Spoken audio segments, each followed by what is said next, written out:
A billionaire mother vanished for 2 hours, and when she returned, she found a black waitress feeding her blind daughter. What happened next? Changed everything. This isn't just a story about kindness. It's about power, control, and the one woman who refused to be bought. Stay until the end to uncover how a simple act of compassion turned into a battle for truth, healing, and justice. The scent of espresso lingered in the air at Café Linnea, an upscale coffee bar tucked into a quiet district of Chicago. The place buzzed with conversations, designer handbags, and silver spoons clinking on porcelain saucers. But in one corner, a quiet tension built unnoticed. A little girl, no older than 10, sat by herself at table 6, reaching out gently for a Braille menu that wasn't there. Her sunglasses concealed her eyes, but her trembling fingers gave away the growing fear in her chest. She whispered again and again, "Mommy, please come back soon." Behind the counter, Sierra Jones, a 26-year-old waitress with soft features and a calm energy, wiped down the marble surface while watching. She had seen this before, wealthy parents leaving kids to prove some point, or worse, forgetting what vulnerability looks like. But this girl felt different. Her posture was perfect, her outfit was pristine, a navy dress with matching Mary Janes, but her hands trembled. "Anyone helping table 6? Sierra asked aloud. Eric, the floor manager, didn't even look up from his phone. "No, that's a VIP table. Mrs. Langston's kid. Wait for her return. She's extremely particular." Mrs. Celeste Langston, a name that triggered instant compliance. CEO of Langston Innovations, tech mogul, billionaire, and control freak. No one crossed her and stayed employed. But Sierra frowned. "It's been 20 minutes, she said, eyeing the nervous child. The girl looked scared. Eric finally glanced up, clearly annoyed. "Do I need to remind you you're still on probation? Don't make this harder for both of us." Just then, the girl accidentally knocked over the glass flower vase. Water poured across the table, soaking her dress. Her lips quivered as she tried to mop it up with napkins, unable to see the mess she was making. Sierra didn't think. She moved. Ignoring Eric and the hush that fell over the other tables, she walked straight to the child's side. "Hey there," she said gently, crouching down. "I'm Sierra. Mind if I help?" The girl froze. "Where's my mom?" "She's not back yet," Sierra replied calmly. "But I work here, and I'd love to help clean up and maybe bring you something warm while you wait." The girl hesitated, then said softly, "I'm Ava. I'm not supposed to ask for anything until Mom returns." She said so. Sierra glanced at her watch. 4:57 p.m. Ava had said her mom left at 3. Her chest tightened. That wasn't parenting. That was abandonment with a polished veneer. "How about a cup of hot chocolate?" Sierra asked, voice low and kind. "I won't tell if you don't." For the first time, Ava smiled, small, shy, but real. And that smile lit something in Sierra that wouldn't fade for a long, long time. Just as Ava took her first careful sip of hot chocolate, the glass door of Café Linnea swung open with a soft chime that somehow sent a shiver through the entire room. Celeste Langston had arrived. She moved like a gust of ice, flawless in a white designer suit, heels clicking across the floor, her piercing gaze scanning every inch of the cafe like a military inspection. Her face, often gracing tech magazine covers, was unreadable, and when her eyes found Ava, seated now with Sierra by her side and empty plates in front of them, the room held its breath. Eric practically flew from behind the bar. "Mrs. Langston, so sorry for the..." She didn't stop, didn't respond, just walked straight to the table, where Sierra was helping Ava fold her napkin. The child looked up, delighted. "Mommy, Sierra's really nice. She helped me clean up, and she even taught me how to tell cookies apart by smell." Sierra stood, her stomach turning with uncertainty. Celeste stared at her, expression cold and clinical. "Sierra Jones, correct? How did she know her name?" "Yes, ma'am. I see you took it upon yourself to serve my daughter, despite specific instructions not to." Sierra felt her throat tighten, but she held firm. She was alone, and scared, and hungry. "I just did what I'd hoped someone would do for my own family." Celeste looked down at the table, the mug, the cookie plate, the damp cloth Sierra had used to wipe the spill. "How much do I owe you for the meal?" she asked, already pulling out a slim, matte black credit card from her purse. "Nothing," Sierra said. "It's on the house." Silence fell over the room. Not casual silence, the kind that makes you hyper-aware of your heartbeat. Celeste slowly returned the card to her wallet. Very well. She took Ava's hand. Let's go, sweetheart. But can we come back tomorrow? Ava chirped. Sierra said next time she'd teach me how to smell the difference between cappuccino and macchiato. The CEO's face didn't change. Not a muscle. As they walked toward the door, Sierra felt the burn of Eric's glare from across the cafe. He was already motioning her toward the office. She knew exactly what was coming. And yet, something inside her felt solid. Right. Outside the cafe, Celeste Langston slipped into the back seat of a sleek, waiting BMW. She didn't speak. Instead, she typed a short message to her assistant.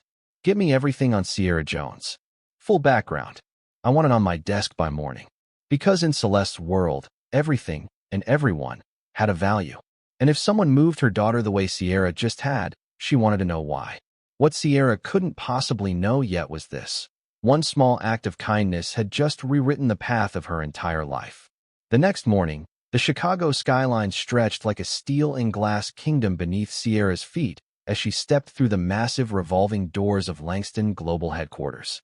Her thrifted blazer felt thin under the marble chandeliers.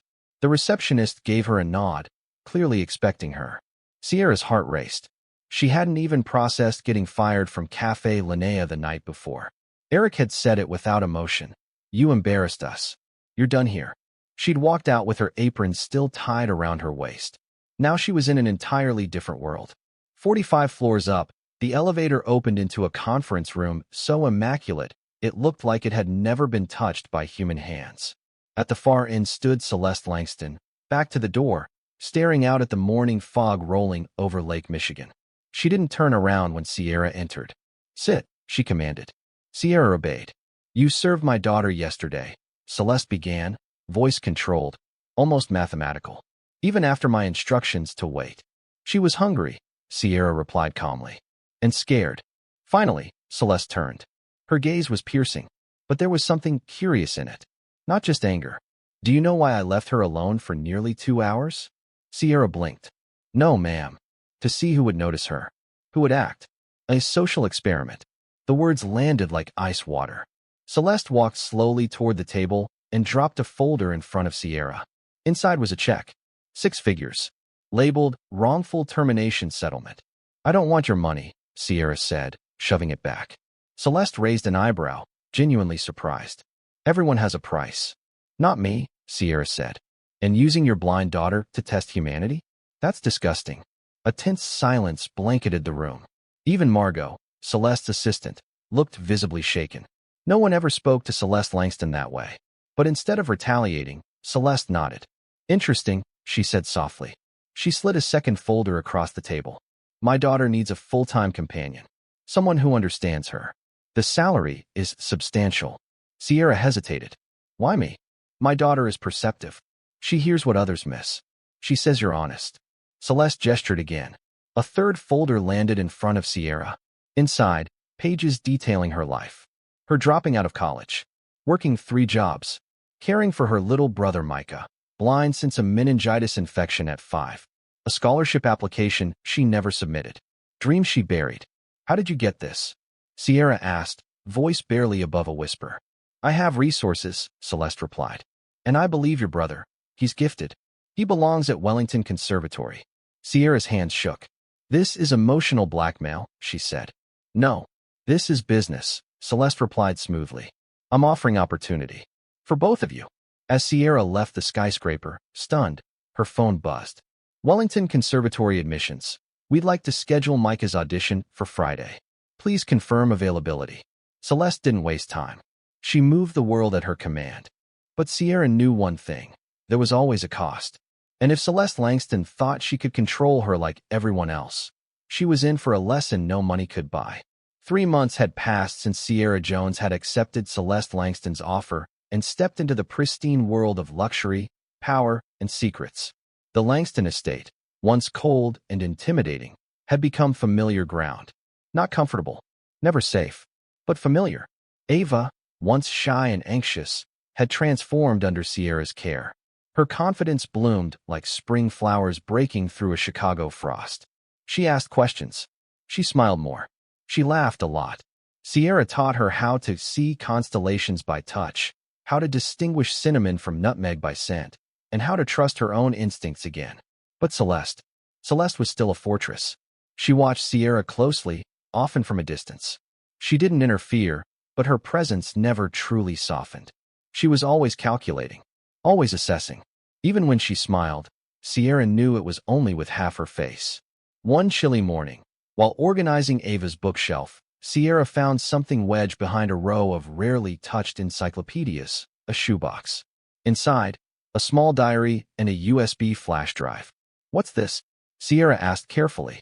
Ava's voice was quiet but steady. "It's Mom's. I found it by accident once. Uncle Trevor helped me hide it."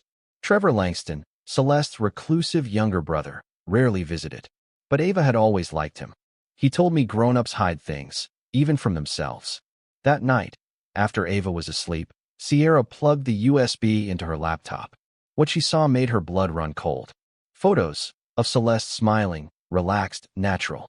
Videos of Ava before she lost her sight, twirling in sunlight. News clippings never published.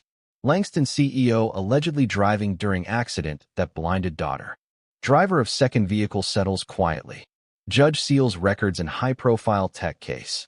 Then, an email, dated 1 week after the crash. From Trevor to Celeste.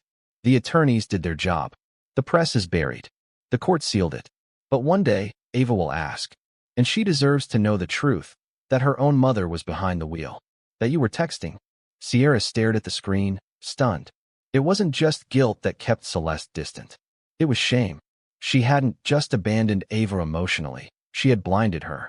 And then buried the evidence with money and power. The next morning, Celeste announced, "Ava and I are attending a meeting at the Langston Foundation for the Blind." Sierra's gut clenched. Something felt wrong. There was no meeting on the foundation's public calendar.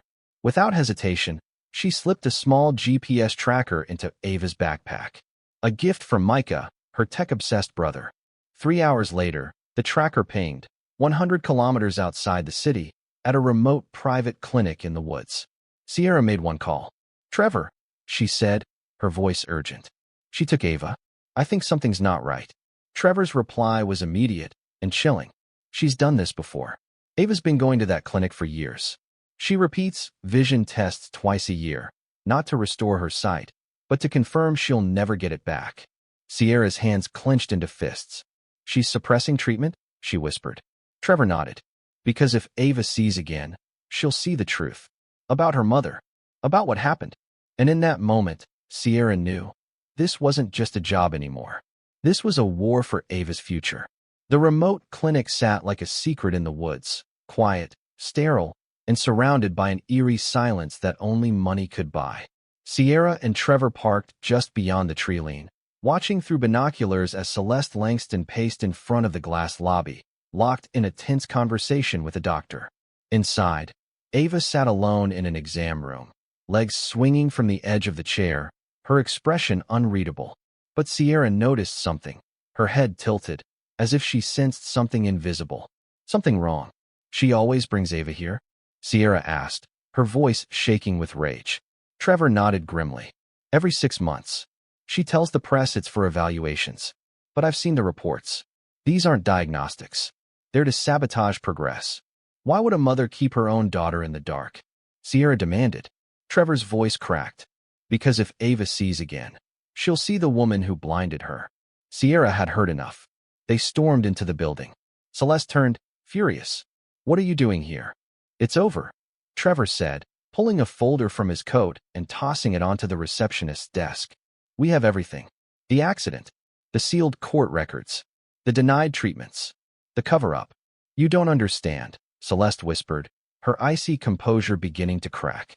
"I can't lose her." A voice cut through the tension. "You already did." Ava stood in the doorway, her cane in one hand, her mother's deception hanging heavy in the air. "I always knew," she said softly. "I heard you crying through the walls. I just didn't know why you wouldn't let me try to see again." Celeste sank to her knees. "Ava, I thought if you never saw me again, you'd never blame me." Ava moved forward, guided not by sight, but by instinct. She reached out, fingertips tracing her mother's face. "I wouldn't have hated you for the truth," she said. "But I hate you for the lies." The doctor approached hesitantly. "Miss Langston, The current treatment has a 60% chance of restoring partial vision. It's not a guarantee, but it's real hope. Celeste looked away. She had made a career out of controlling outcomes. But now, for once, she had none. Ava turned to Sierra, her hand searching for hers. What would you do? Sierra held her hand tightly. It's not about what I'd do. It's about what you want. And for the first time in years, Ava chose for herself. I want to try the treatment, she declared. And I want Sierra with me. Celeste's eyes welled with something no one in that room had ever seen from her before: genuine vulnerability. That moment shattered the walls between mother and daughter, not from exposure in the media, not from lawsuits or public disgrace, but from one child's courage to face the truth and one woman's decision to finally let go. And as Sierra stood beside Ava, she realized this wasn't just a personal battle.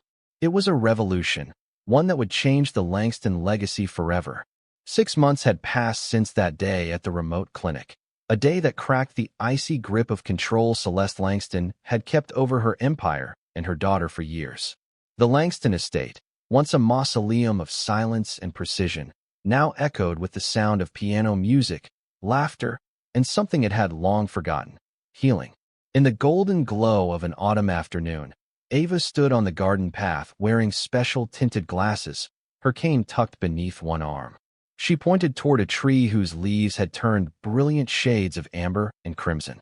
I can see the shape, she said softly, eyes wide with wonder. It's like orange fire.